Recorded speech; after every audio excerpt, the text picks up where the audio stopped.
Yo, how are you doing, folks? Welcome to episode 92 of the Simpa Life Podcast. I hope you've had a wonderful couple of weeks. We took last week off for a very special reason. I'm sure you may have seen, or hopefully you were all there, because there was thousands of you lot there. Product Earth was a wonderful expo this weekend. I say this weekend, last weekend.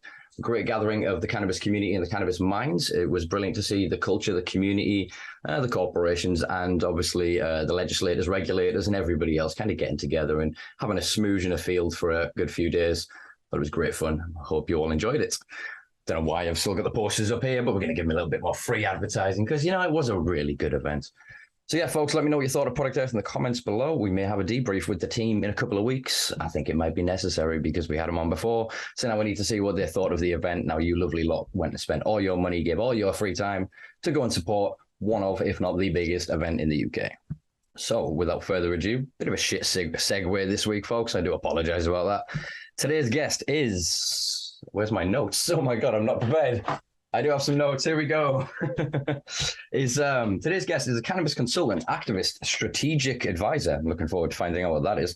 Public speaker and contributor for Forbes Magazine, who co-founded Harbourside Inc. in California and the more recent Last Prisoner Project, and is a founding member of the cannabis, I can't remember what the CCIA is. California Cannabis Industry Association. There you go. I got there eventually. Too many acronyms in this bloody world of ours. And they're also the star of, or one of the stars of the first ever, I didn't realize this, there's already been one, reality TV series about cannabis. They are Andrew DeAngelo. How you doing, brother? Hello, Simpa. Great to be with you today. I'm great. I'm fantastic. Excellent. Yes, we were just sort of remarking before we started recording here. Yeah, it's brilliant. This is obviously the first time we've really spoken. We've had an opportunity to meet and interact. So I'm very excited to see where this conversation goes. Yes, the wild world of cannabis leads us down many paths. So let's see what happens. Indeed, she does. I suppose we'll start with quite an early one. I want to establish, not just for my viewers, but I suppose for myself as well. I've seen your work in Forbes quite a lot recently. Also, obviously, as you've produced more of it. But I've also seen your name referenced, obviously, with your brother and your work. And obviously, I looked into a lot of what Steve did when I was preparing for his recording. So I kind of want to get more of an idea of who you are and how you got involved with cannabis. So how did you first come across this wonderful plant of ours? Well, my older brother, Steve, is how I first came across the cannabis plant. Steve's about 10 years older than me. So he started doing this when he was 14 or 15. I'm just barely out of diapers at that point, 4 or 5 years old. So my brother never hid his cannabis use from me growing up, or he was a trader of cannabis. That's how he made a living from the earliest days of his. My brother left home to join the anti-Vietnam War revolution that was happening in this country, the United States, in the late 60s, early 70s. Early 70s for him. We didn't get out of the war till 74. So in 71, 72, my brother left home, and as a pretty young teenager, 15 years old, and joined their movement. And he traded weed to pay for it all, as many people did in those days. And so I grew up around cannabis. I remember one distinct memory. My brother had an associate in Florida. I don't know, I must have been 7 or 8 years old. My brother's probably only 17 or 18. And I go down the basement where the TV is, and there's just huge bales of weed just all around drying, and they got fans blowing on them, and it smells really dang like mold. And I'm like, what's going on? Can I watch TV? And he's like, no, you got to go back upstairs. I didn't know you were coming down here. This is cannabis. This is what I do. And he kind of explained what it was that they were doing down there. Apparently they had fished some weed out of the ocean in Florida that fell off a smuggling boat or something. And they were drying it out so they could resell it or try to salvage something from it, make hash from it, something. And that's what they were doing down there. I didn't find that out till years later. So, cannabis was sort of all around because of my older brother, Steve. as you can imagine, my parents weren't too thrilled with my brother in those days. So they sheltered me from him, and they didn't really embrace cannabis. So I grew up as a jock. I was an athlete, and I didn't really take any cannabis until I got hurt in high school. And my dream of becoming the next John McEnroe was dashed into 1,000 pieces.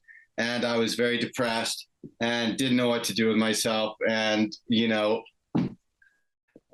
wasn't, let us say, dating women yet. And I was really lonely and sad. And I thought I was going to die. And my brother handed me a joint, and because we were having dinner together at my mom's house.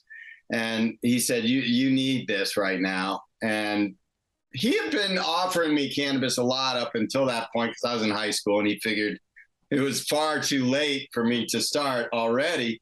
And but I had said no up until this point, but I was just there was a little voice inside me. Maybe you heard this voice your first time too, when someone offered you weed. There's so much stigma around weed that the natural response is no, because you're scared, or you don't want to get busted, or you've been told all these lies and so forth and so on. But this time, instead of saying no, there was a little voice inside me that said, you need to say yes to this. And I said yes to the joint and smoked it with him. And, about 5-10 minutes later, I realized my pain was gone. My physical pain was gone. Mm-hmm. I had really bad back injury that took months to heal. And I was in a lot of physical pain. So the pain went away. And then not only did my physical pain go away, but my psychic pain that I was experiencing, having lost my dream of being a professional athlete and not having a girlfriend and being in high school and kind of being an awkward kid with lots of acne on my face and not looking as handsome as I do today. It helped lift all that sadness and despair that I was feeling. And it gave me a chance to say, hold on a second. I'm healthy. I'm strong. I'm smart. I got talent. There's shit I can do in the world. I'm not going to F this up. And the cannabis gave me that message. Mm-hmm. And it changed. It really, really profoundly changed me. I mean, I immediately knew there was more to life than sports. Because I didn't really do anything except play sports, man. That's all I did. The magazines I got were tennis magazines. The way I made extra money was I strung tennis rackets. Well, I taught tennis to kids. I mean, I was just completely obsessed, like I am with everything. And it just happened to be tennis. And so it gave me a real sense of there's more to life than this. And you can go find it, and you can take risks, and you can I wanted to do something creative. I wanted to do something that in the arts. This was the 1980s, you got to understand. So, I couldn't go work in the legal cannabis industry that exists today in California where I live, or other places in the United States. That didn't exist. You couldn't go do that. You had to go do something else and then sell weed on the side, or if trading weed became successful enough, you basically did that full time, which eventually is what happened to me and my brother. So I was introduced with Steve. That first joint, really changed me. I immediately, literally within 3 days, I was selling weed to my friends in high school, and being the same evangelical person about cannabis I am today. I was at that moment in time, and I've been trading cannabis ever since. Now I teach other people how to trade cannabis. That's sort of what strategic advisor means. Is I just help other people build their businesses and trade legally, and And so me and my brother built a lot of cannabis businesses over the years, Harbourside being one of them, our company in California. And we also have a nonprofit, Last Prisoner Project, that we started more recently that's about getting cannabis prisoners out of prison. And, it's been my life, the advocating for, trading of, and being with the cannabis community and cannabis people. It's a wonderful story that I hear in 1,000 guises every time I speak to someone, that they're living their life, cannabis enters their life, and all of a sudden their life has meaning. It's the same story with myself. It was literally, I might have quite a different application. I don't know if do Americans know what a lung is? Do you know what a lung? Like your breathing apparatus, lungs? Yeah, so of course, yeah. Yeah, but a cannabis lung in the UK, I don't know if this is a bit of education for my 5% American audience out there. Yeah. You cut off the top of a plastic bottle, you use the bottom of a bread bag, you tape it onto the bottle, and then what you do is you use like a chillum that you'd use for I think you guys call it a gravity bong, or we call it a bucket. It's like a vaporizer bag. Kind of, yeah, but a lot worse. And so we used to smoke really low-grade hash in the UK. We used to have what we call tack, colloquially, in the Northeast. And it was really badly broken down, usually from like industrial sources, very little cannabinoids in it. And so my first experience was watching one of those explode and fill with this creamy white brown, and smoking it and coughing for about 10 minutes. But once my body kind of calmed down, it was the calmest I'd ever been. And I had a really sort of difficult youth, but immediately I had clarity. I could think, I could feel, I could process.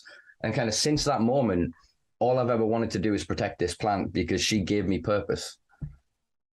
Yeah, I hear the same thing from everybody I talk to too. It's a very common experience, and it's I think one reason our tribe of people is bound together so closely, even though this is the first time we've ever met or talked. Exactly that. I mean, there is the old quip, or you see it now for you modern kids out there, the meme of a guy asks another guy, do you smoke? And the guy goes, smoke what? You've made a friend. Do you know what I mean? We immediately, as soon as you know the other person is cool with weed, you're like, all right, I can just be myself now. I don't have to hide anything. I don't have to build any barriers up and act with pretense. It's a wonderful feeling to be able to freely communicate with another spirit that you've literally just met in front of you. Yeah, and in the UK, just like it was here in the 80s and 90s, and in some places in the country, our southern, the United States in the South is still very conservative, and Midwest and the Bible Belt and all that. The stigma is still really, really high. So it's a little bit different story, coming out of the green closet and those in places like that, and like the UK. Yeah, for sure. You raised an interesting point as well that I've never really thought of. Obviously, we've just had contradictory data that's come out recently that's suggesting that globally more youth than ever are doing drugs. But the metadata that we've seen out of most US states typically suggests that youth consumption lessens. It used to be the quintessential thing of, high school in America or just secondary school here in the UK. At some point, you would have an opportunity to be introduced to cannabis. Now, because their parents smoke it, or my dad smokes weed, it's not cool. So they're not getting this early opportunity to have that first intervention and experience with cannabis. And I think that I'm formulating this as I'm going, but I think there is potentially something obviously twinned with smartphones and social media that's probably driving this anxiety and depression, because the youth, I'm not condoning under 18s or 21s in America using scheduled drugs. That's not what I'm saying. Maybe it is what I'm saying, but don't sue me. But do you know what I mean? We've traditionally for decades had that not indoctrination, what do you call it? It's like a cultural rite of passage, a ritual. And now it's kind of gone. And I wonder if we're starting to see the consequences of this. So then these high school kids that are getting injured now moving on to opioids quite quickly and ended up potentially down a very different route, because cannabis is not there in the same way. Obviously, I've entirely just made that up as I go. So I've got no evidence. Well, I mean, I think what you're illuminating is unintended consequences of legalization sometimes. So it's not as cool as it used to be to smoke weed in high school because it's not taboo. And it's so they're all doing vape pen, like tobacco. Vape is a big problem. Vaping tobacco juice is a big problem in high schools right now. Super unhealthy for you. But it's cooler. It's taboo, and it's cooler than smoking weed. Same thing with some of the harder stuff like opioids that you mentioned. And it's an unintended consequence. It's something that our job as creatives and cultural cannabis people is to make it cool all the time. So, we just have to get through to the younger generations that cannabis is always cool. There are some things that are always cool.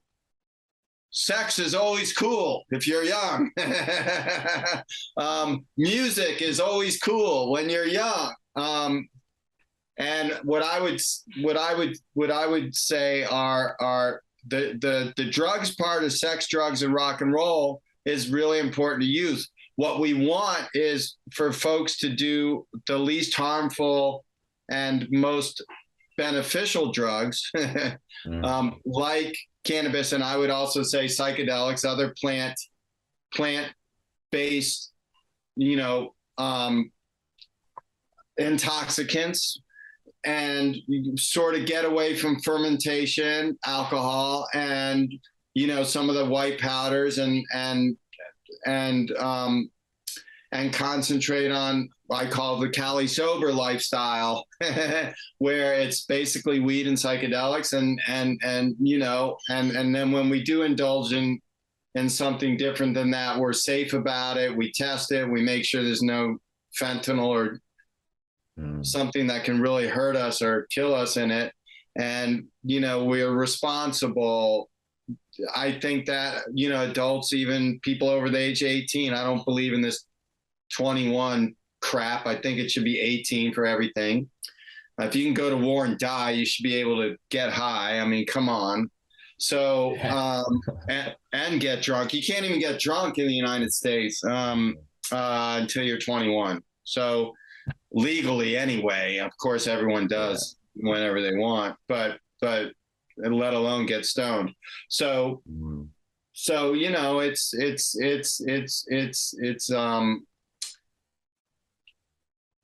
did I answer the question? I think you did.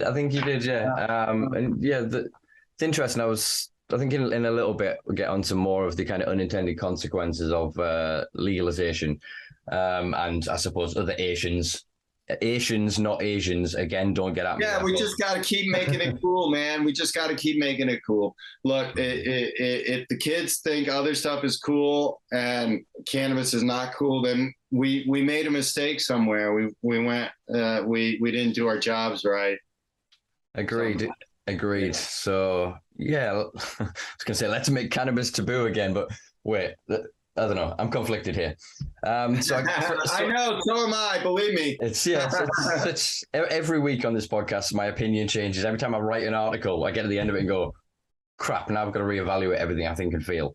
And it's just constantly on this cycle of But I suppose that's the healthy way to be human. You need to be skeptical. You need to be open to new information and adaptive and willing to evolve. Really, I suppose in all facets. Well said.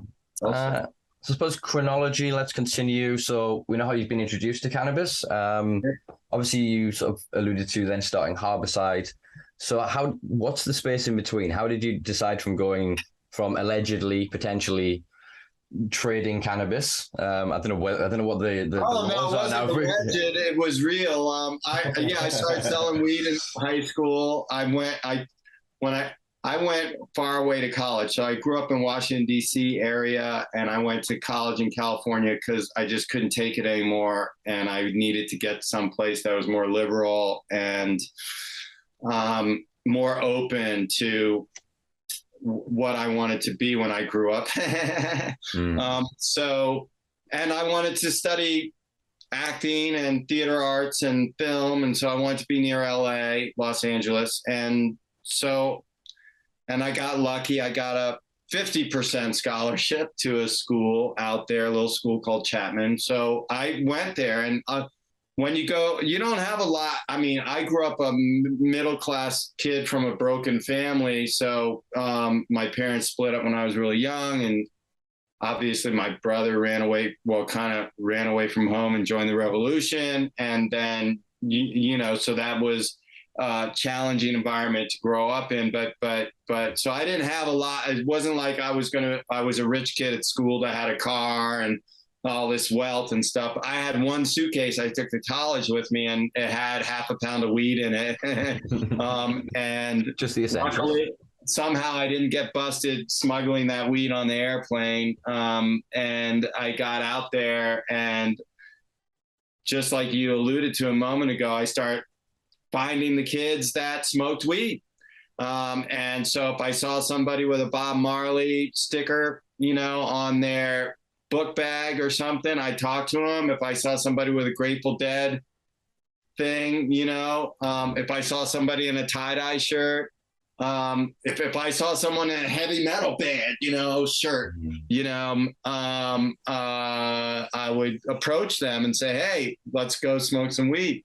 And 90% of the time I'd guess right, and they'd say, yes. Do you have any weed? And I'd say, yes, I do. And, we would go, and then I would try to sell them some weed, of course. And then that's how I built my business. So then when I was done with my studies, my brother had already built a pretty successful wholesale cannabis trading business. He also had a legal cannabis company he was starting. That was a hemp company. And we were making clothes out of hemp, 100% hemp fiber. And so he needed my help, and my mom was getting older and my parents were getting older. So I decided to go back home and help him with the wholesale business and see if I could save enough money to make my own plays and my own films and kind of do that too. And I was able to do both those things. And, kind of had a great time doing that for a while. And then we passed medical cannabis law in California in 1996, and my brother and I helped fund that because we were making good money at that point. We were also doing some pretty scary stuff in terms of we were wholesalers. So at one point we're selling, 1,000 pounds of weed a month, or more. And so it was kind of scary moving that much cannabis.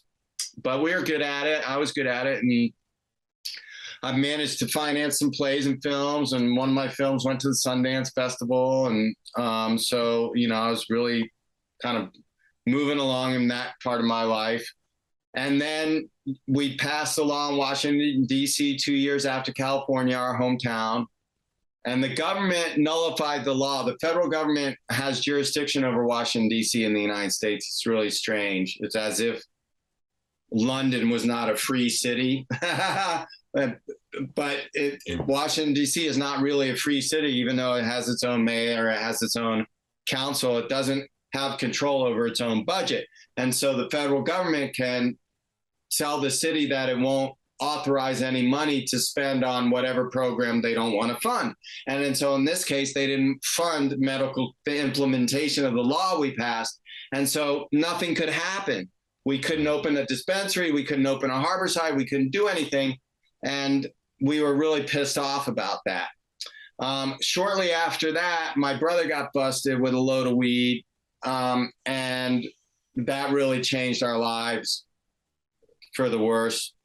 And it took us a few years. That was right around 2000 and 2001. And it took us literally 5 years to recover from that. And finally, I convinced him and my mom to move out to California, where I had already been for a little while after we passed the law and they nullified the law. I said, F this, I'm going to California. My brother stayed back and kept working and taking care of my parents too. And then, eventually we got everybody out to the West Coast. And then we were able to open Harbourside in 2006 in Oakland. Oakland was the first place in California to actually issue a license to somebody to have a medical cannabis dispensary. It was only medical cannabis in California in those days. We didn't get adult use cannabis till 2018 here. And so this was 06, for the first 12 years of our existence, we were a medical cannabis company. And so that's where we became very well known, because we were one of the first, and because we had a vision and a model that was a lot different than what was available at that time in California. People really responded to it, and Hollywood came knocking. We got the first reality TV show. There's been many since then, of course, but the first reality TV show called Weed Wars that me and my brother got to be on. And it was all about our business, our patients, our staff, ourselves, our family. And, that was a lot of fun. We had and we inspired a lot of people all over our country and perhaps the world to try to legalize weed in their communities and try to get severe kids with epilepsy. I was on the TV program giving the first child with epilepsy cannabis tincture anywhere in the world. We were the first people to do that. And as you know, those kids have, really caused a revolution, to spread across the globe with respect to treating epilepsy with cannabis. And so, and it doesn't cure epilepsy, just so your listeners know that. It's just, it greatly reduces the number of seizures by like 90%. And so you got these kids that literally die from seizures because they have 20, 30 seizures a day sometimes. And you can cut that down to one a day, or maybe even just a couple a week. You reduce the fatality events by 90%. So it's really amazing what we discovered with that. And that a lot of that came out of our lab testing program, which revealed what CBD was and got CBD going. So, we were able to do a lot of sort of first revolutionary things with Harbourside, like lab testing, like discovering CBD, like breeding cannabis for CBD, like giving that cannabis to kids with epilepsy. And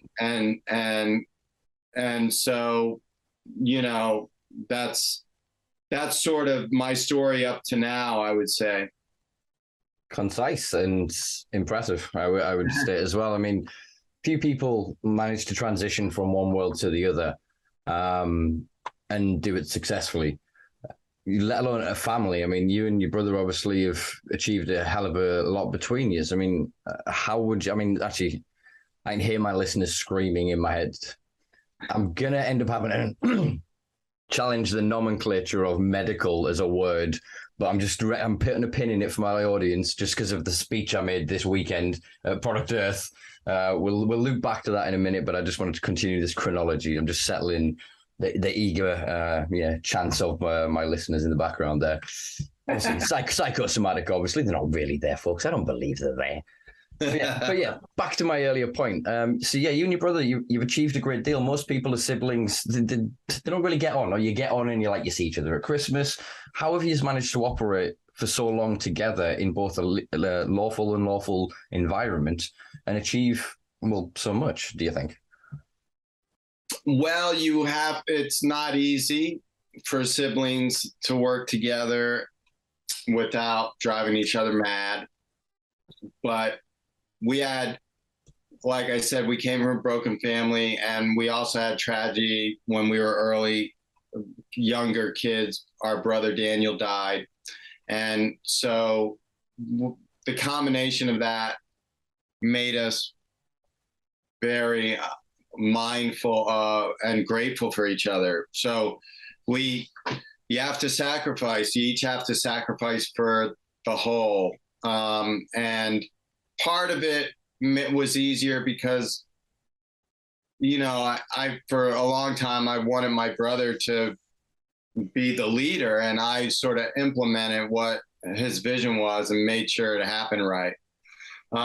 And that worked real good because that's what my brother does. He's a visionary leader, and he casts vision and he gets other people to implement it. And I was the best at doing that. And we also had, you know, a level of trust that only people that share the same blood can have together. So, and that was really important when we were underground, obviously. And it's important when you're building legal businesses too. Trust is critically important. So, you know, that now that we don't own and operate a cannabis business together right now anymore. We do creative projects together, and we have our nonprofit Last Prisoner Project we do together. And then I have my consulting business. My brother is not needing to be a consultant in the way he makes a living. And so, but he's got new and exciting projects that he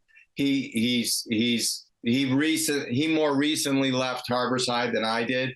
So he's still doing his pivot into, you know, new ventures. So, but he's got a bunch of really exciting things he's working on. And we're both getting more and more into the psychedelic space too now, as that decriminalization and legalization starts to happen with psychedelics here in the United States. So that's another area. We think that there's a lot to be learned in psychedelics from some of the mistakes we've learned in cannabis, we made in cannabis. And I think places like the UK could certainly benefit from, you know, we got legalization wrong in a lot of ways for adults here in California. We got it wrong. And there's no reason for anyone to ever make those mistakes again. So let's make sure that, unfortunately, everyone is making the same mistakes over and over again. Yeah, but you know, hopefully we can stop that. I hope so anyway. Yeah, you and me both, brother. You and me both, because I'm seeing the same people that didn't build the tracks, weren't driving the train. They got on at one stop, hijacked it, and crashed it at the next, getting on to the people that are building the tracks for entheogens and psychedelics. And it's their structure, their framework, patented synthetics. So the further we remove ourselves from nature, the more fucked up we get. How have we not learned this lesson with opium? For centuries, it was, effectively quite benign. Yes, quite a dependence-inducing substance. And obviously we had the opium wars and the century of shame and a hell of a lot of history there. But in terms of the deaths of overdose, nothing like what we have these days. The synthetics of fentanyl, and now they've got carfentanil, which I think they're actually marketing as an elephant tranquilizer, just so it has some form of legitimate purpose for it to then exist, to then be diverted into the criminal marketplace. It's terrifying when actually, if you then look at the cultures we adopted and kind of took these traditions from, they would mix hashish and opium. You know, they would use them for rituals and for ceremony. It was never about constant, continual intoxication, whereas Western capitalism has gone, oh, you like this, a little of this, you're going to fucking love a lot of this, then get it in you. And yeah. I know. It's, I think it's very well said. Very well said. You know, prohibition of anything tends to make whatever that thing is smaller and more potent. Yeah. So we've seen that with drugs, obviously, and so ending prohibition is critically important. That doesn't mean we all have the answers to getting legalization right, because there's so much fuckery we have to unfuck that there's no way to, how do I put this without using the F word too many times? There's no way to un-F it without effing it a little bit, because it's so Feel free to swear all you want on this podcast. My audience. I mean, it's like it's so fucked up that the only way to unfuck it is to fuck it up, because that's how fucked up it is. So and it's a shame that it got to that point. But you're right. There was a time where everything was plant-based. Everything was pretty low dose. You might get strung out on opium, but you're not going to become dysfunctional. You're not going to lose your family. You're not going to lose your wife. You're not going to lose your job. You're not going to lose any of that. And there's a few people on the extreme end who might get really strung out, and some of those things might happen to them on opium. But it was a very, very low rate of extreme addiction and a very high rate of just an effective medicine to have in the pharmacy that you can get basically over the counter. So, and now we have this 100,000 Americans died from fentanyl and overdoses just in the last year. And I've gone to 3 funerals just in the last year. 1 was alcohol and 2 were hard drugs. And it's heartbreaking. These are usually younger and talented people, good people, nice people, kind people that, thought they were doing coke and they did fentanyl, or they drank too much. They drank themselves to death during the pandemic, or, whatever it might be. We're losing a lot of people, and prohibition has a lot of reason to do with why we're losing so many people. And if we care about human life, if we care about stopping the funerals, we will move people. We will end prohibition. We will, we here in California, the governor just vetoed this bill that would allow people to go into a safe place and shoot up hard drugs, get them tested for fentanyl, shoot up hard drugs, make sure they don't OD, have a doctor there. And the governor vetoed it. It took like 15 years for activists to get this thing on the through the legislature and to the governor, and he vetoed it. And it's not going to happen now because we don't have enough votes to override the veto. And so people are going to die. People are going to die because of this lunacy, of this just stupidity. And he's like, well, more people might do drugs, and there's going to be inadvertent consequences. Like, how could there be any more people dying than there are now? How could there possibly be any more, than we have now? I mean, we've reached emergency epidemic proportions here, and so to reverse all of that, it means that we're going to get some policies wrong sometimes,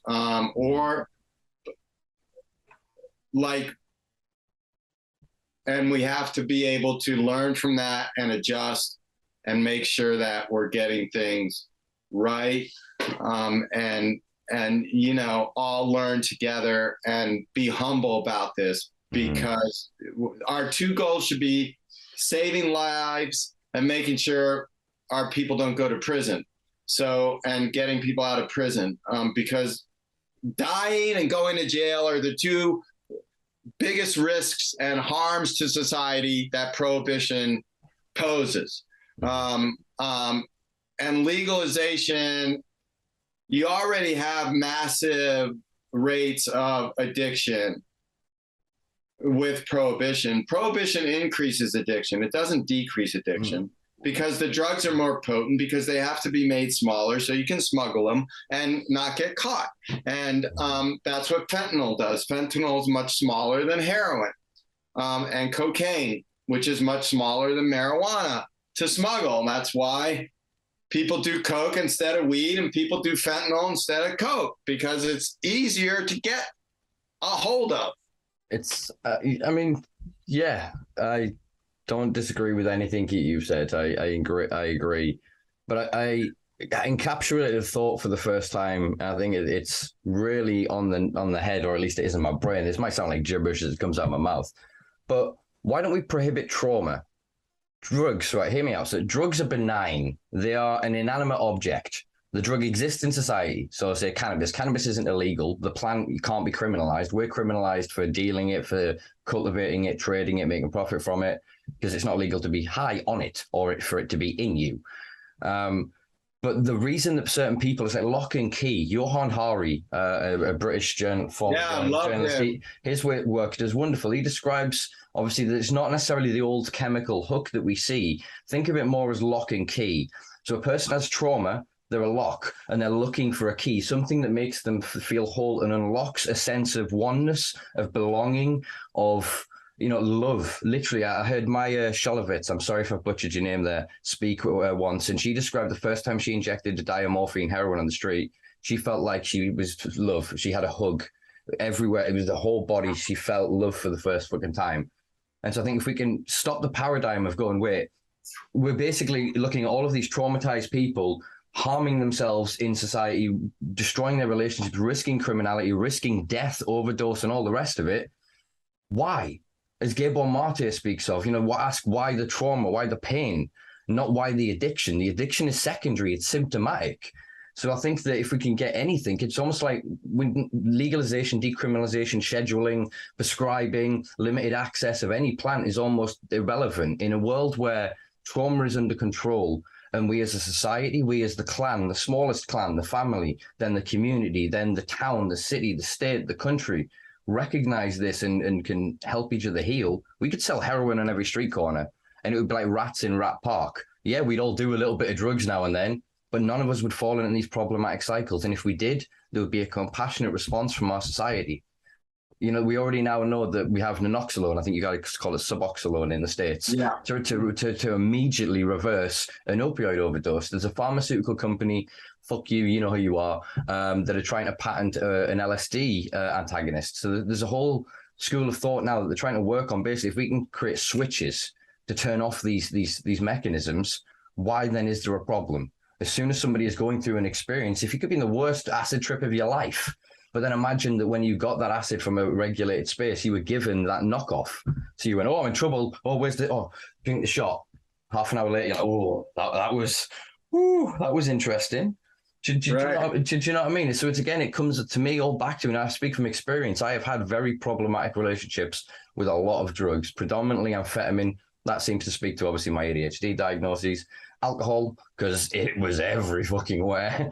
And basically anything that made me feel empathy, anything that made me feel connected with others. So mushrooms, MDMA, the environments that these drugs create beyond the minimal amount that some people do suffer in dependency and in individual use, this collective use of these compounds was massively cathartic and healing. I spoke of trauma to people at raves that I would never speak to a therapist.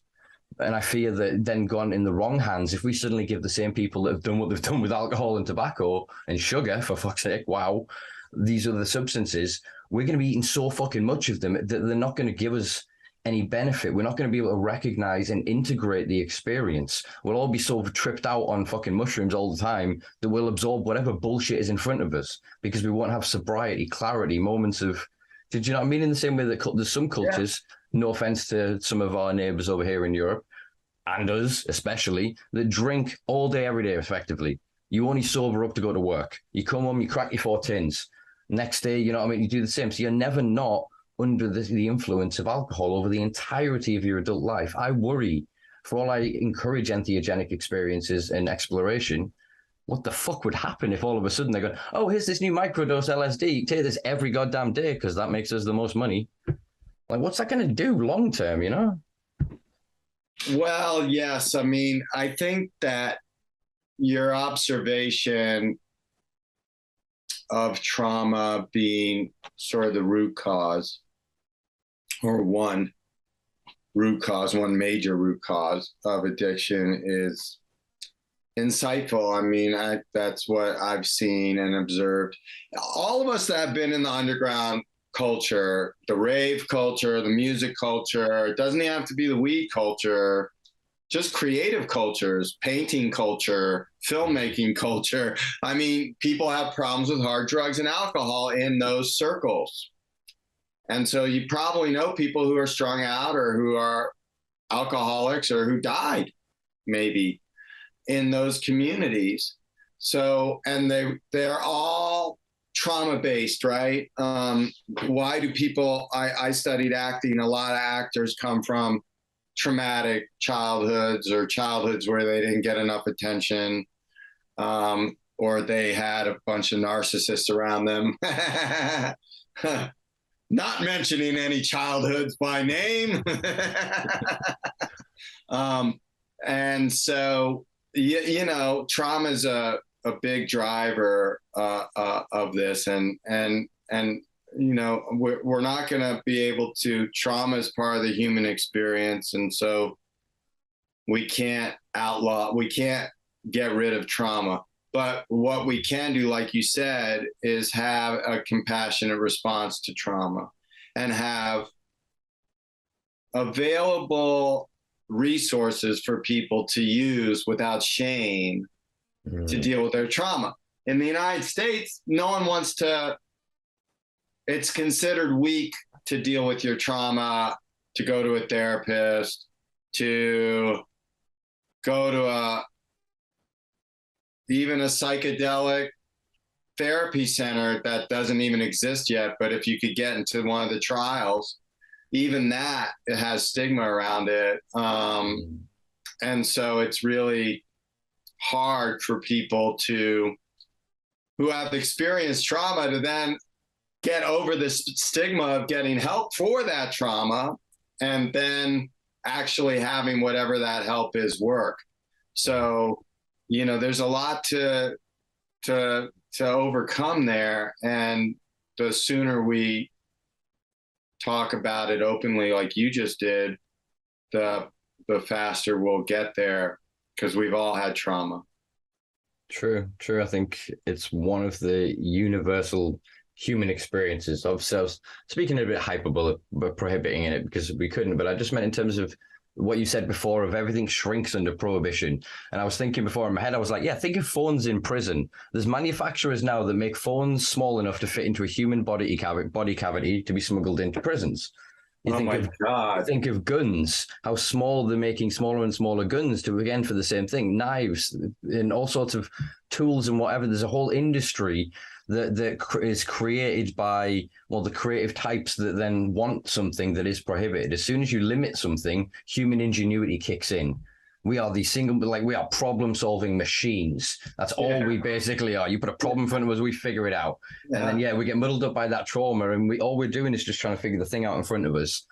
And I think one of the wonderful things of the entheogenic experience, and even cannabis for the novice consumer, a lot of people will speak of having a bad trip on weed, or they'll speak of this first time of struggling with the cognitive experience. And I think for a lot of people, it's the first time they stop and have that conversation with themselves. The consciousness is aligned, whether you're a Freudian and believe in ego, superego, and the id. I believe in, I call it the head, the heart, the hara, of like instinctual intelligence, emotional intelligence, cognitive intelligence. And when I'm on weed, when I'm on the pot, to use, the youth vernacular, I often feel this alignment or this conversation, not necessarily linguistically, but this kind of prompting of emotion, of feeling, of thought that can get quite cognitively messy. You know what I mean? It's almost like, well, you tune into it, like, what are you guys talking about? And it's, for some people, I imagine, if you live your life, I didn't know this until I spoke to my sister about it many years ago. Some people don't have, you might know, I don't actually know. This is the thing that blows my mind. Some people don't have the voice in the head. They don't have them talking to themselves, them talking through the experience. And I think then those people, when they consume cannabis, that voice suddenly goes, "Hey, how you doing?" And they get scared shitless. And it's just a kind of like, whoa. And I think there's something to it that it allows this unifying of consciousness for a brief moment, more so, I guess, on entheogens like DMT or especially things like salvia, where it's cacophonous. There's all of this messaging and all of this impulse and all of this inputted data from the universe, and your brain just kind of goes, well, I don't know how to figure the fuck this out, so here you go, just enjoy it. Yeah, I think particularly with edibles, people's receptors can just get overloaded, and it can be an uncomfortable experience for folks. Cannabis, Psychedelics, same thing. A large dose will hit that receptor pretty hard. It's a little bit different with psychedelics in the sense that, I think you're right. It's consciousness itself has transcended that which the ego wall. And cannabis doesn't quite do that the same way. You can be tripping pretty hard on cannabis. I mean, it's a tryptophan. If you've ever eaten cannabis, it can be very mushroom-like, but it's also not quite as deep or as three-dimensional a psychedelic as psilocybin, and so when you had an equivalent high dose of psilocybin, it's, the time-space continuum is interrupted a little bit differently than with cannabis, but it can be hard and uncomfortable for folks, and it's better to work your way up to being to get your psychonaut, to have a few test flights before you take you go off into deep space. It's best to have a few test flights, and setting is the key. I mean, you don't want to be at a big football game your first time taking, psilocybin. Probably you want to be at home with some nice music and, your lover or wife and, nice candles and things like that. You want to have a nice setting. So, that's also really key. No, yeah, totally agree. It's weird, really, because obviously we consume edibles that's 11-hydroxy, so it's the most psychedelic of the cannabinoids. It's the most psychoactive, I guess, of the let's call them naturally occurring. Well, it's 10 times more strong than the 10. It's a powerful thing. I mean, we speak of, I suppose, it's a power of 10. Every time you go up, it's a power of 10. And it compounds as well. I was describing an anecdote to a friend earlier about the Christmas that I tried to do 10,000 milligrams. I took 10 grams of THC FECO and applied it to my Christmas meals. Put like 1,000 mils in the gravy, mixed stuff into the oils. Quite a lot of it got wasted in terms of, because it was in like cooking oil and stuff like that. And I was describing how I felt on the third day when I woke up and I felt sick and I couldn't like lift it up my head. I had like motion sickness. Yes. And I realized later, I had this kind of epiphany of going, wait, cannabis then slows down your metabolism. If you take a large amount of it, ingest it, it's sitting there. Then the more it digests of it, the slower your metabolism goes. So it's just compounding. And then at some point you have to sleep and the system then goes dormant. You wake up the next day, you've got to work through all that shit again, but you're in a slow gear. So you're just getting lower and lower and lower, like driving uphill till eventually the gearbox slips. And honestly, that third day, I tried to smoke a joint and went, right, all I need is to be high in my head. If I can be high in my head, my body doesn't matter. And so I'm laying on the side of the couch trying to just throw this joint together. And even just the first like drawback on it was just like, no.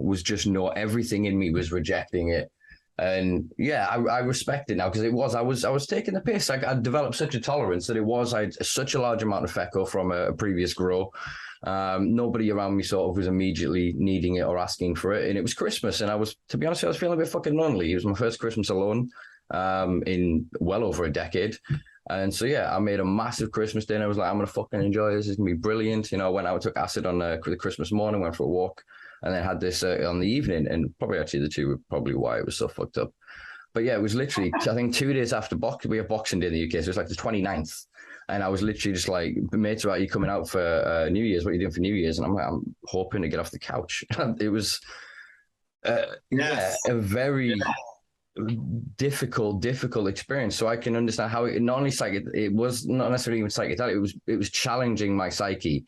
I've had LSD experiences where I've kind of broken and I've been sat in the experience and I'm going, I really need this to stop. And with every iteration of that thought, the experience obviously gets 10 times worse, because acid is especially one of those drugs that goes, no, you're in this now. I've got you, come with me. And you've just got to ride that kind of that wave. But yeah, when it compounds like that, it can get dangerous. And like as we were alluding to before, I worry of the sort of capitalist intention of needing everybody to consume that little bit more, that little bit more, that little bit more, you know? Well, I mean, yeah, capitalism is going to do its thing. So True. That's why public policy is important to create a level playing field and to make sure that, like you said, the people laid the tracks down get to drive the trains too, and don't just get hijacked. So, that's what happened to a lot of people in America right now, particularly in California, and it happened to me. My company, Harbourside, got taken over by investors. It's now basically a corporate weed company instead of a, righteous activist company. And so, the good news is a lot of us are working really hard to do that, create the level playing field, create an ecosystem that includes our people. And if capitalism won't let that happen, we'll crush them in the underground. So, that's what's kind of happening right now in California is even the big legal cannabis companies are losing money here because the underground's just crushing the legal market. It's just crushing it in a vice. Yeah. The underground market is just as innovative, has almost all the same products, just as sophisticated with the branding, doesn't have the lab testing, doesn't have, the quality of knowing everything that's in it. But there's still really good, most of the best weed is in the underground market, not the legal market. There's also some nasty pesticide stuff too happening in the underground market, but just like there is everywhere. But so that's what, if you don't get we call them legacy people, you can also call them stoners. If you don't get the stoners in, you're gonna have to deal with the stoners one way or the other. You can't lock them all up. We already tried that. It doesn't work. You can't ostracize them from the market. They'll just outcompete you underground. You have to get them in somehow. We have to get our people in, and it's good for us too, because then we don't go to jail, and that's lovely, and we can not have to hide from the world. We're pretty talented folks. We ought to be able to contribute like everybody else does, and the world needs our contributions right now. And so let's come out of the shadows and into the light. Hell yeah. As I was describing, as the weird, the wonderful, and the beautiful. They are the creative types that we've alluded to, the just alternative. If you just don't feel you fit in the world that has been created for us by neoliberalistic politics, then you belong, whether you recognize it or not. We are of the same ilk, you know what I mean? We're of that same tribe. It's a very large tent, and everyone's invited as long as they don't want to, come inside and subjugate the people in order to profit from them, which is what we're seeing. Is it's an ever more concentration of, well, you had Reaganomics in the States, we had Thatcherism, of this deregulated neoliberalistic politics that has now become so pernicious and a blood sport that we're on the verge of trillionaire wars. You know what I mean? These fuckers are pissing around going, we need to save the environment while sticking tens of thousands of gallons of fuel into it just to fuck off to space for 20 minutes for a selfie. We're so detached from this that it's that wealth speaks. I was talking to someone the other day, and we were just basically on about the money is now the ultimate leveler, in that you can be a horrible human being, but if you have money, people will treat you like you're nice. They'll say horrible things about you behind your back, but they'll give you that. They'll give you that world. You'll walk through your life with everyone throwing roses at your feet, never realizing beyond your delusion. So they drive all of this capital and all of these initiatives, and it's almost become like a kind of capitalist colonialism. And so they're coming into these cultures rather than physical communities around the world and going, LGBTQ, we know how to figure it out. You're doing trans wrong. You're doing gay wrong. Let us show you how it's done. You're doing that's what it feels like, though, is they're coming in and going, all right, we co-opt it. So we've got to remember the origins of Stonewall. the origins of a community that came together that went, are you queer? Didn't matter what branch, what letter, what it was. Are you an alternative, non-hetero individual? Come fucking fight us because they're coming for us. And that's what the movement started as. And now you've got police riot vans fucking with rainbow flags on for a month and a week of fucking year. And these cops marching with their badges, forgetting the heritage of what they did to us. The same is true of the drug war. I mean, there's that guy, what's his name? Bill, I don't say Bill Burr, I don't want to mention it's not a comedian. There's a Bill Blair, I think his name is, the former cop up in Canada. And he was known as a really pernicious, vicious cop for drugs. All of a sudden, he's in his retirement, invests a lot of fucking money into weed, and he's making bank on a kickback. It's like, how are these people the ones that are the profit from this when we're still going to jail, we're still in prison, we're still being ostracized, demonized? They've gone, oh, you actually consume cannabis. I just sell it. Like, get the fuck out of my community. You're exploiting us. You know what I mean? If you're not of us, don't be with us. And I think that's one of the things I really appreciate from the civil rights movement in America. There was a moment where basically the black community went, we're going to only fucking shop at black shops. And they economically showed their power. And that's what we're seeing now with stoners, legacy, whatever you want to term us. I find stoners to be a term of endearment. Some people find it to be a negative term. Oh, I love stoner. Yeah. And we've won it back. That's our word. Exactly as you say, without us at the table, guess what? We're just going to go make our own table, and ours will be better, and we'll win. There'll be longevity. And I think to go back to one of your earlier points about we've got to fuck this up to fix this because it's so fucked. We need to start listening to the younger generation. I'm not even just saying me, I'm 34 now, but we need to recognize that we've won a lot of you guys have won a lot of your fight. Now the kids coming up, they're trying to show you their fight, and their fight is, wait, if this is prohibited, I still want this. Prohibition doesn't work regardless of the substance, regardless of the way it manifests within the culture. So we're all getting a bit, we don't agree with your sexuality. We don't agree with your polyamory. We don't agree with your non-marriage and your erosion of conservative Christian values in Western democracies. But why the fuck not? We're doing exactly to them what was done to us around weed and drugs. Do you know what I mean? And so I read a quote years ago and I rallied against it. And I'm like, you will always get more, I think it was Ayn Rand or somebody like that, the people will always get more conservative the older they get. And I was like, fuck you. And I didn't realize that what that means is our liberalism slides into the new conservative. We become the mainstream. And therefore there is a new liberalism, a new kind of wave of voices in the cannabis space that are challenging the old paradigms because, as you say, they've been corrupted by these neoliberalist capitalists that are going, we're going to care about quarterly profits. How many grams per acre? How much is this saving? They don't care about the passion, the culture, the creativity. They're actively now suppressing it through economic violence rather than prohibitive criminal violence. Do you know what I mean? Yep, I know exactly what you mean. And all I can say is there's a battle for the soul of the cannabis industry globally going on right now. And it's just like making sure our job is to make sure cannabis stays cool for everybody younger than us. It's also our job to make sure we win the battle for the soul of the cannabis industry. And, we have to win the overall war. We might lose some battles along the way. We lost California in some ways. Doesn't mean we won't get it back, but it looks like we're gonna do much better in New York.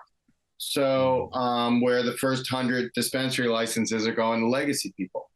Never been done before. So that's, we're getting better with, we still are getting our clocks cleaned by the corporate guys right now. But I think we're starting to reverse the trend.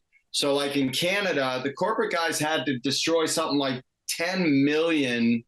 Oh, I know this one. I read it the other day.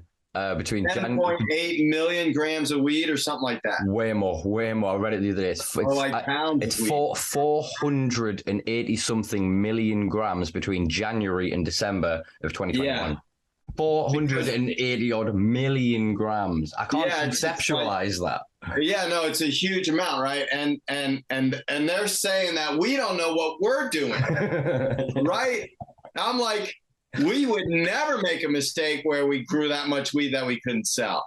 If we did that, we'd all be dead. we wouldn't be able to do anything. So, but what is selling in Canada is the craft cannabis. So craft cannabis is starting to clean their clocks in the dispensaries, and the big companies are now buying craft cannabis and selling it instead of selling their own. So we're starting sorry to interject. We had Remo on. I think he was discussing, he called it the farm to table bill, I think was colloquially what he called it. And I think, a few years after California, because originally, for people that don't know, Canada had a system where basically the government, we've just legalized weed, grow it, sell it to us, and then we'll dispense it effectively. And so, they then updated that law last year, I believe, maybe the year before. You had to mail it. You had to get it in the mail from the government. And the government bought it from producers. So now they've opened that up. Yeah, exactly that. As soon as they've opened it up, people are just comparing weight. So Tilray made this, whereas this mom and pop company that were doing it for 30 years in BC did this. Yeah, I know where my money's going to go. Do you know what I mean? Yeah, I mean, this offers us great hope, I think. If we can sort of win the licensing and financing battles that capitalism is going to try to lock us out with those two things, but if we can win enough of those battles to get on the playing field, we'll win when it comes down to who's going to have the best products or who's going to have the best experiences for customers. And that's where I think we have a lot of hope. And that's where I hope we'll cultivate our skills. So, we have to be good at not just making great weed. We have to be good at being mainstream business people and entrepreneurs and complying with rules and, probably getting some lab testing done on our products. And, there's some things like that we have to get good at in the legal market. But I think craft cannabis, just like microbreweries and farm to table restaurants and food, I think craft cannabis has the potential to have a big chunk of the market share. So that's what I'm working on a lot, because at the end of the day, we have to not just change laws, but get really good at the operation of in the world of commerce.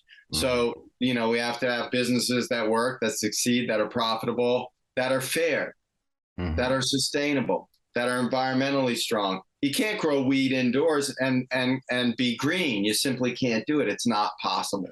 I don't know why you would grow cannabis indoors in California and places like that. It's only because of stigma and laws and stupidity and absurdity, and people think that you can't grow as good a weed outdoors as you can indoors. And that's wrong. And so, again, it's just like we have to get our own house in order. You got people like Burner and Cookies. You talk to him, he won't grow outdoors that much. He really wants to grow indoors. He has great weed. He's got a huge successful company. Am I going to tell him he's wrong? No, I'm not. But I am going to say, well, how can we make that more green and keep everything that's great about it? So, and if we can do that, these are all things we need to get good at, and then we can be proud of what we're building. And, we got to get on the playing field first to do all that. So that's a really important, we got to win the overall war for the heart of the cannabis industry. Yeah, completely agree. And I think this is a perfect segue into that pin. I'll take that out. I've recently been doing a lot of work around language. I, for context, completely failed academically, was kicked out of school, spent very little time in mainstream education, somehow ended up as a writer and an avid reader. Along the way, I've become quite pedantic about language, and I've recognized what happened here in the UK. I fought with many fellow activists, some great men and women across this country, to get things moving here in the UK. I onboarded quite late. There were obviously many great activists and advocates before me that did amazing work, and I honor them or try to with everything I do.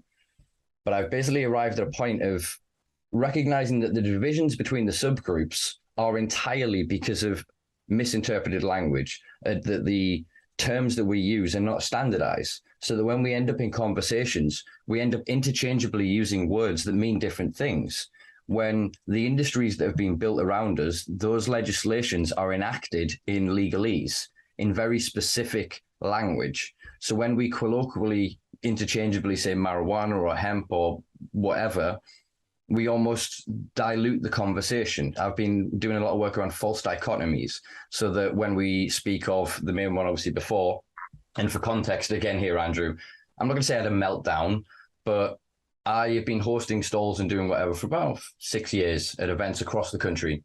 This weekend on the Sunday, I kind of lost my shit for the first time in a conversation with a couple of gentlemen from a air quotes medical cannabis company.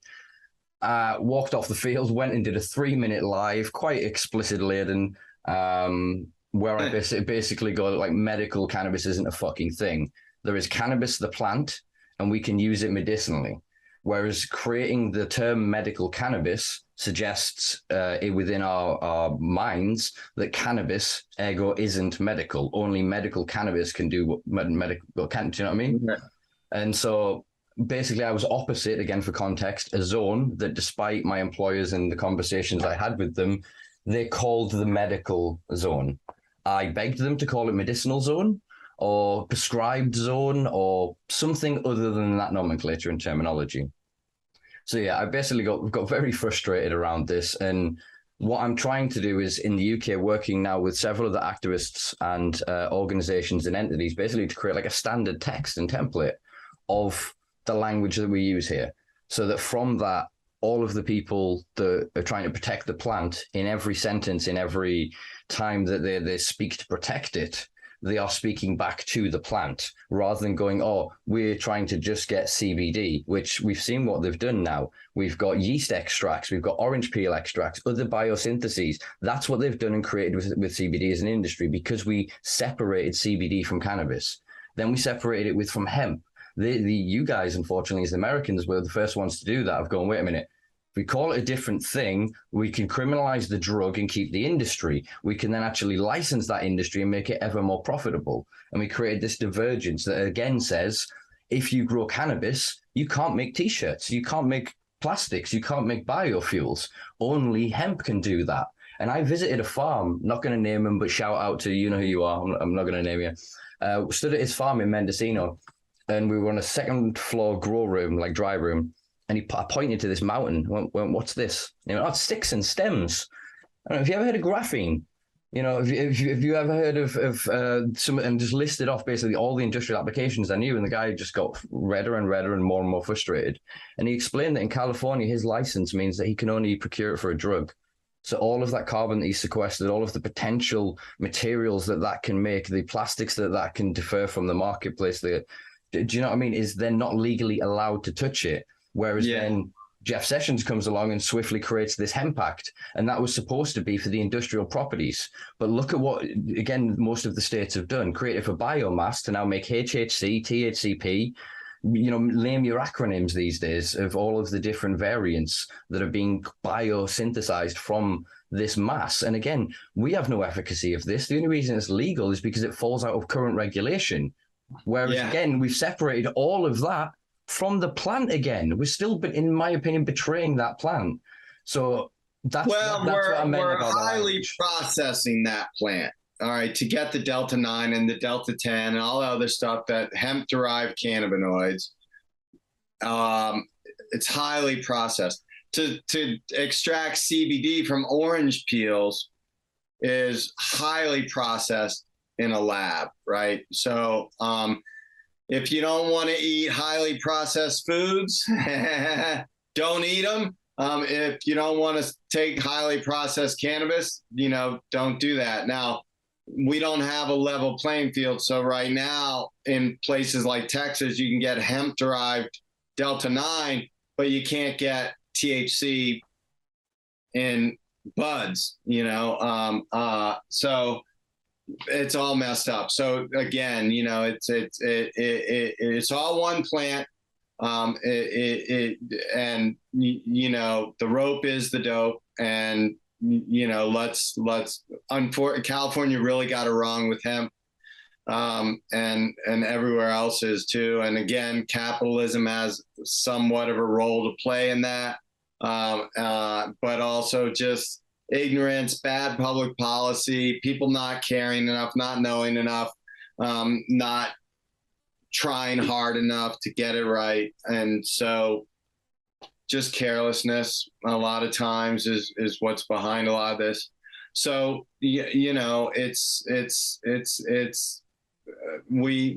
but I agree with you. I don't think we're ever going to get away from highly processed products. Mitigating climate change, I think, will simplify a lot of products in the world and make things less processed, just because processing things usually takes a lot of energy and heat.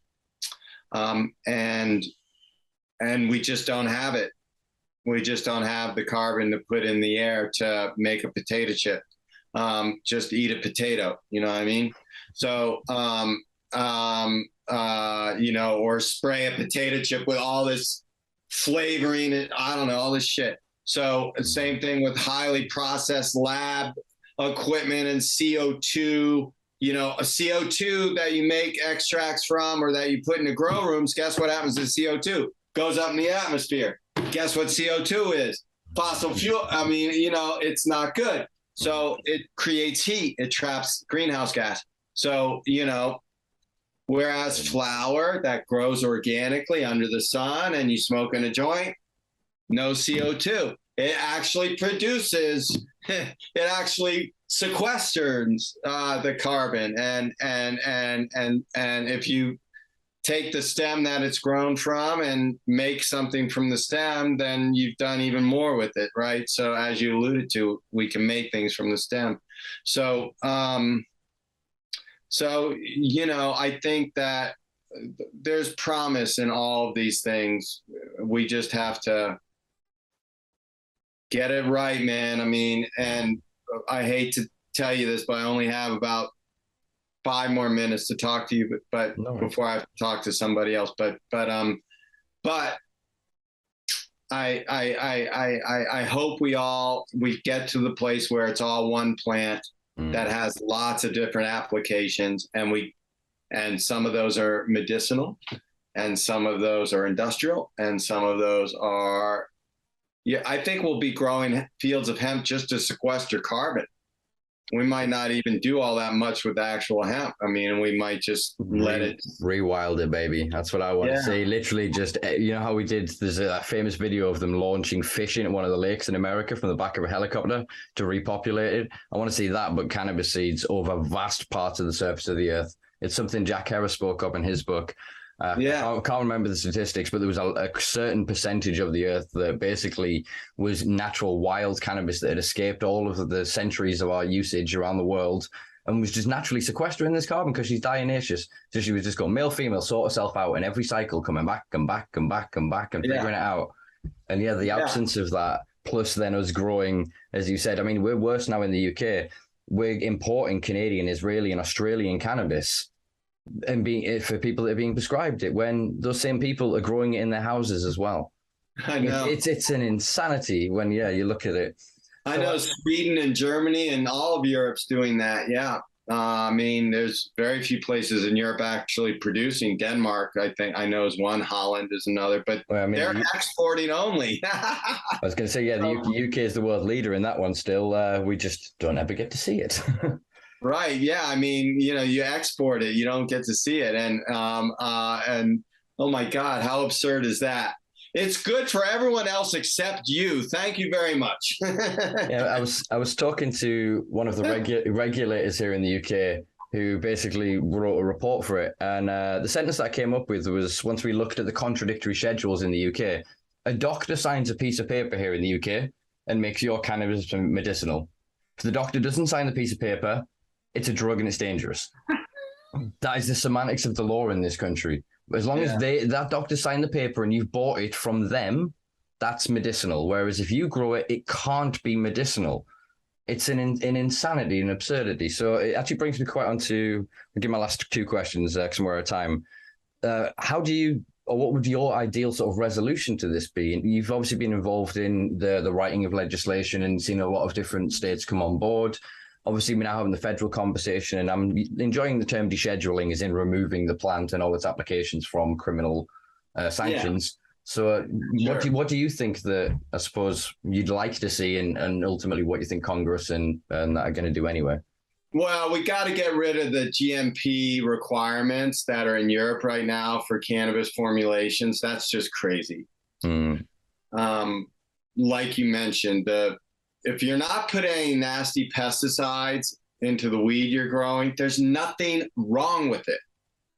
It might not be the greatest weed in the world, but other than that, there's nothing wrong with it, public health wise, or many other environmentally, if you're not using pesticides. So if you're growing indoors, you're using electricity. But you know, the way we eliminate that is by legalization and removing criminal penalties. No one really wants to grow indoors. They just have to. Or they think it's better quality, so they want to in that case. But those are all misconceptions we can overcome pretty quickly if we have the freedom. So you want to create policies that get our people into the legal market, that limits the domination of larger companies, and that creates as level a playing field as possible. You want as wide access to the plant as possible in communities, because that's what it is right now. You want a low barrier to entry into the legal market, and you want to empty prisons and expunge records. I think if you do all those things, there's a certain amount. Every country and tradition is going to do it a little different. Sweden, I have a client in Sweden. The government's going to do a lot of this because they own a lot of the economy there. The government owns it. So they're going to own more of the cannabis economy than, say, America will. The American government will. So the American government doesn't want to own cannabis at all. And they want the free market to own it. Well, then you have the problem of capitalism that we refer to. And well, that's where good public policy comes in to kind of put the guardrails on that. So, I think if we do all those things, we have and home grow and nonprofit models, I think, are really important. Community-based nonprofit models. That's where a lot of our people might be able to live and exist.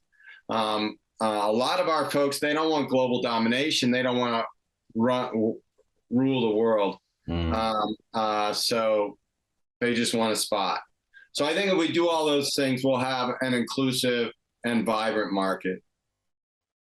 Excellent. Yeah. I agree with the vast sentiment of that.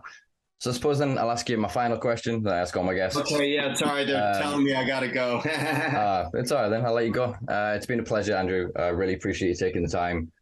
Just thank you very much. Yeah, Simpa, I really appreciate it too. I thank you for the time today. And I don't know, anytime you want to talk again, and I don't know, let me know. I'd love to come over there and speak at a gathering or a conference, or, I'm trying to spend more time in Europe, so I'd love to know what's going on. I think, some of the ethos of Last Prisoner definitely needs to come to the UK. We have far too much of the capitalist side of the American market. We need more of the compassionate legacy side. So bear that in mind, brother. It'd be, great to speak again soon as well. Okay. Thank you. I'll let you go. Cheers now, brother. All right. Bye. Bye. There you go, folks. That was Andrew DeAngelo. That was awesome. I really enjoyed the conversation. A few points around language I wanted to kind of get more into, but this just means you have to read my next article for Weed World, which is basically going to be around language. I'm quite proud of this one. I'll let you guys in on it. The title is going to be Rosetta Stoned, because it's all about language. I found it funny. I'm sure some of you'll find it funny. will probably point out where I am wrong in the comments, but I find it funny anyway. Yeah. If you've enjoyed this episode, please do check us out on. I'm not going to even end it there. Screw it. Let's talk for a minute. Product Earth. Hope you enjoyed the event, guys. It was a wonderful weekend. It was brilliant to see so many faces there. To pick up on some of you new subscribers, this might be the first episode you're watching, so thank you very much for taking the time. It was great to meet so many people, to see so many bright, bubbly, happy faces. Yeah, obviously, the video kind of maybe went a little bit viral in the community on Sunday. I maybe apologize for some of the language, but I do not in the slightest apologize for the sentiment at all. I meant everything I said and more. I could maybe articulate it a bit better, and I will seek to do so in the continuation of this, the Great Medical Cannabis Con series, and in other work that I produce, my written work, my podcasts, everything else. I will always try and address this linguistical issue, because I believe if we can all speak the same language with the common definition, we can always know what we mean. There's a fucking lion in the tent right now, and none of us know what to call it, so we can't prepare to protect ourselves from it. And soon it will dominate us, eat us all, and devour us unless we can fight back against these legalization systems, these capitalist-driven, neoliberalistic, ideological systems of repression, because this is what legalization is. It's the next manifestation of prohibition. It doesn't need to be legalized. We don't legalize other benign things in nature or in our lives. It's the action by which you do something. If you then make cannabis into a weapon and harm somebody, you should get done for being a weapon. But the cannabis isn't the fucking problem. It is a drug. It is a resource. Should be completely descheduled in the language that I'm using, which in the commonest of terms, I think is legalization plus decriminalization equals deschedulization. So it's a legal, regulated commercial industrial market, but within a fully decriminalized marketplace for individuals to do whatever the fuck they want with cannabis. In the same way, if I wanted to grow giant pumpkins in my garden, who is to stop me? The pumpkin police are not going to come around and say that pumpkin's too big, you've got too many pumpkins. What are you going to do with that pumpkin when you're done with it? It's nature. It's a plant. And the only thing I want to clarify from that video is not that it's ours, it's all of ours. Anyone that is seeking to dominate, control, restrict this plant, they are not a friend to it. They are not one of those people that we have just spoke of that has had that revelatory experience with cannabis. If you have, then you are a warrior. She has spoken to you. She has chosen you. I may sound a bit hyperbole, a little bit crazy and a bit pseudo-spiritual, but that's what I believe, man. We're chosen by the plant to protect her. So, yeah, that's my 2 cents for this week. I might do that, actually, yeah. Do you want a Jerry Springer kind of afterthoughts after each podcast? All right, folks, it's been a pleasure as always. Please do check us out on all social media platforms at Simpa Life. Give us a little like and share if you've enjoyed this. If you've really enjoyed this, check us out on patreon.com, where for less than a cup of coffee a week, you can help me keep the lights on in this place. And I don't know if you noticed, it's like 4 of them, 5 of them. So that's some pennies. Whatever. I just appreciate the fucking help and support, folks, because either way, I'm going to be here. I don't care if I make 3 pence, £3, £300. It's irrelevant. We're still going to be sat in this room chatting shit every week. I cannot wait for next week's guest, which I was going to do my jokey. I don't know who it is, but we've already told you, haven't you? It's Dennis McKenna, and I can't fucking wait. It's going to be brilliant. Check us out, folks, on everywhere. All that jazz. Peace.